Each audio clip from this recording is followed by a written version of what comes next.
Hello বন্ধুরা, স্বাগতম সবাইকে। আজকের এই ভিডিওতে আমরা কথা বলবো প্রকৃতির এক অবিশ্বাস্য সৃষ্টি পাহাড়ি ছাগলদের নিয়ে। এরা শুধু পাহাড়েই চড়ে বেড়ায় না, বরং তাদের জীবনযাত্রা এবং শারীরিক ক্ষমতা আপনাকে অবাক করে দেবে। চলুন জেনে নেওয়া যাক কিভাবে এই ছাগলটা পাহাড়ের রাজা হয়ে উঠেছে। পাহাড়ি ছাগলদের সবচেয়ে আকর্ষণীয় দিক হলো তাদের শারীরিক গঠন। এদের শরীর প্রকৃতি দ্বারা এতটাই নিখুঁতভাবে ডিজাইন করা যে এরা উলম্ব পাহাড়েও অনায়াসে চলাফেরা করতে পারে। তাদের খুর দুটি ভাগে বিভক্ত এবং এগুলো প্রসারিত হতে পারে, যা পাথরের গায়ে আঁকড়ে ধরতে সাহায্য করে। প্রতিটি খুরের নিচে থাকে নরম প্যাড, যা প্রাকৃতিক সেকশন কাপের মতো কাজ করে। এছাড়াও তাদের শক্তিশালী পেশি এবং মজবুত পা তাদের ভারসাম্য বজায় রাখতে সাহায্য করে।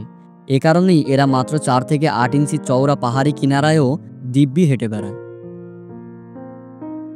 পাহাড়ি ছাগলদের লবণের প্রতি এক অদ্ভুত আকর্ষণ রয়েছে। লবণ তাদের মস্তিষ্কের কার্যকারিতা এবং শারীরবৃত্তীয় প্রক্রিয়ার জন্য অত্যন্ত গুরুত্বপূর্ণ। তাই লবণের খোঁজে এরা প্রায় 90 ডিগ্রি খাড়া দেওয়ালও বেয়ে ওঠে। কখনো কখনো এরা কংক্রিট বাঁধের গায়ে লেগে থাকা লবণও খেতে যায়। এত ঝুঁকিপূর্ণ কাজ করেও এরা কখনোই প্রায় ব্যর্থ হয় না। এমনকি ছোট ছাগলছানারাও এই কঠিন কাজটি করতে সক্ষম। পাহাড়ি ছাগলদের শত্রুও কম নয়। তুষার চিতাবাঘ, ঈগল, এমনকি ভাল্লুকের মতো ভয়ঙ্কর শিকারীরাও এদের পেছনে পড়ে। কিন্তু এদের চতুরতা এবং দ্রুতগতির কারণে শিকারীরা প্রায়ই হেরে যায়। ঈগলরা ছোট ছানাদের শিকার করতে চাইলেও প্রাপ্তবয়স্ক ছাগলদের ক্ষেত্রে তারা অন্য কৌশল ব্যবহার করে। ঈগল চেষ্টা করে ছাগলটিকে পাহাড় থেকে ফেলে দিতে, কিন্তু বেশিরভাগ সময় ছাগলরা এই আক্রমণ প্রতিহত করতে সক্ষম হয়।